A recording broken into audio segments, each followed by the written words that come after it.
Philippians chapter 3, verses 17 through 19. Paul wrote these words, "Brethren, join in following my example."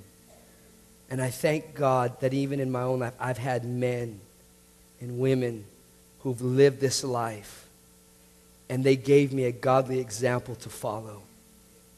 Brethren, join in following my example. And note those who so walk as you have us for a pattern. How beautiful to have men and women that you could use them as your pattern for what a Christian should be, for how to live the Christian life. He said, follow my example, and note those that walk this life, that live this life. You have us as a pattern to follow. Verse 18, "For many walk, of whom I told you often, and now tell you even weeping, that they are the enemies of the cross." Friend, what is so disturbing about this is he's talking about people that are in the church. He's not talking about the heathens out there that don't know Jesus. He's talking about people who profess to be Christians. "For many walk, of whom I've told you often, and now tell you even weeping, that they are the enemies of the cross, whose end is destruction, whose God is their belly." We read that with our American mindset, and we think that means that they overate, or they just they enjoyed eating too much. That's not really what it's referring to. The Bible will use terms of our anatomy to describe our inner person. And Jesus said, "Out of your belly shall flow rivers of living water." It's not literally talking about the belly. It's talking about your inner man, your inner person. And in this case, this word belly is referring to our natural desires or our natural carnal appetites. Not really about the food, but just our human nature, what it wants. "Whose God is their belly." Their feelings, their desires, what they want. "And whose glory is in their shame." Notice, who set their mind on earthly things. And Paul bluntly called these people enemies of the cross. They are men and women who met their own desires, who catered to their own appetites, who lived the life they wanted to live. No consecration, no sacrifice, no pain, no discomfort. "Preacher, make me feel good about myself without stepping on any of my toes. Church, build my self-esteem without infringing on my rights. Don't judge me, don't condemn me, and whatever you do, don't measure my life against the yardstick of the Bible. Don't you dare do that." And so the pastor of the largest Christian church in North America removed the cross from his sanctuary because it was, according to him, a stumbling block to people. The pastor of the largest Christian church in this country took all signs of the cross out of his building because he said the cross is a stumbling block, and I don't want people to see it when they come to our church. Unashamedly, his message is motivational Christianity. I'm not here to preach to you motivational Christianity. I'm here to preach to you, get right with God, make heaven your home, leave your past forever Christianity. And if that doesn't motivate you, I don't know what will motivate you, and I'm not going to spend any time trying to figure it out. You should want to make heaven your home. You should want to be right with God. You should want to leave your past behind. But slowly, I can see the influence of these motivational elements creeping into Pentecost. I can see the pull on our young preachers to embrace an emerging message. I can feel the claws of compromise slowly, rhythmically tearing at the door of commitment. We are in danger of becoming enemies of the cross. We want Christianity light. We want it fun. And we want it appealing. Just tell me about the blessings. Don't preach about sacrifice. Just tell me about all the goodies God will give me. Don't talk to me about commitment. Yes, I want salvation. I just don't want the cross. But I remind you the words of Jesus. Then he said to them all, if anyone desires to come after me, let him deny himself and take up his cross daily and follow me. If anyone desires to come after me, let him deny himself and take up his cross daily and follow me. Oh, we don't mind hearing about the cross as long as we're talking about what Jesus did on the cross.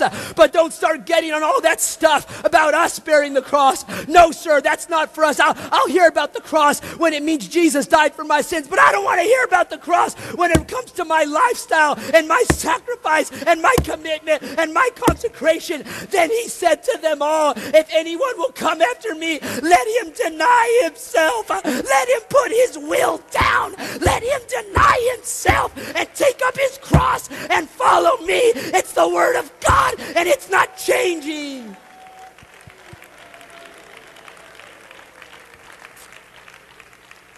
Friend, I have news for you this Sunday morning. Jesus has already borne his cross. He's done. Calvary is a finished work. We cannot add to the finished work of Calvary. Jesus is no longer nailed to a cross. No, that's supposed to be our place now.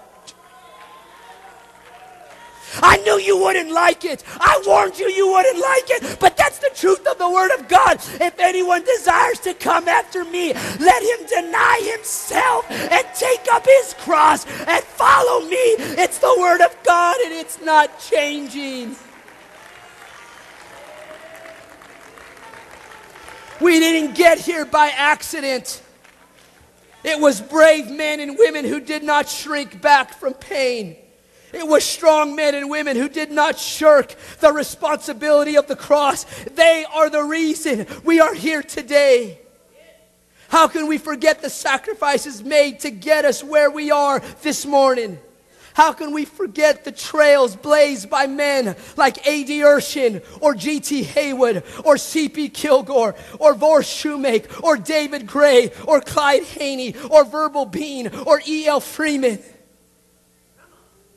How can we forget the commitment of Brother Larson, the missionary to Colombia, who for years labored without a single convert? How his wife died in childbirth.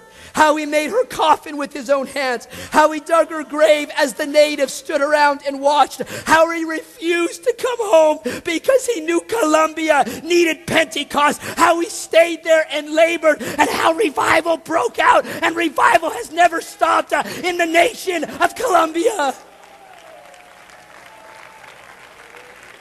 How could we neglect to sit at the feet of a J.T. Pugh or a Nona Freeman or a Bobby Wendell to hear the stories of the birth pains of this movement? How can we neglect? Moses warned the children of Israel that one day they would live in houses they didn't build, eat from vineyards they didn't plant, and drink from wells they hadn't dug. And he warned them not to forget God in the day of blessing, to not forget all that God had done for them, how he brought them out. As a Pentecostal movement, we are living in houses we didn't build, eating from vineyards we didn't plant, drinking from wells we didn't dig. And we'd better be careful to not forget God in the midst of all this blessing that has just been handed to us. We can't forget all God has brought us through. Brother Pugh was here this past week, and I'm sure he blessed you like he blessed me. And I was determined to take him out to dinner because I wanted just to get some stories. I wanted to hear. There's something in my soul. I don't want to forget the pain and the blood that was shed by men and women that God is here today. And I just tried to pull stories out of him. Brother and Sister Yunkin were there with me and my wife, and we went out to dinner with Brother Pugh. And I'll never forget the story. He was talking about when he was 14 years old, just a new convert, a young boy living for God. And the church where they were at there in Louisiana, they were so poor that they didn't even have walls on their church. They just had posts, studs going up. They had a roof that was not even finished. And it was so dangerous. They would have church and people would drive around, rev their engines and throw beer bottles at them while they were having church. And you let a little headache keep you from coming to the house of God. The wind starts blowing, y'all, I better stay inside today. You know, I just don't feel good. I stayed up a little late last night. You know what? We didn't get here because we were weak. Going to church while they were actively persecuted by their communities. He told the story about one morning he went to the prayer at the church there, that open church building. He went to prayer, and on the way home, he's walking. He noticed, he's only 14 years old. He noticed two men behind him that he said they were quite a bit older than him. And as he walked faster, they walked faster, and he knew what was about to happen. And he tried to run, but he could not get away. And they grabbed him, began to beat him. This is J.T. Pugh, the man that was just here preaching. And they repeatedly beat his head into a brick wall just because he was a oneness Pentecostal kid. I'm preaching to young people. You have no idea. You think it's tough wearing a skirt at school. You think it's tough, young lady, because your mom or dad says, we don't want you to cut your hair. Young man, you think it's tough because we ask that you would live a moral, upright, godly life.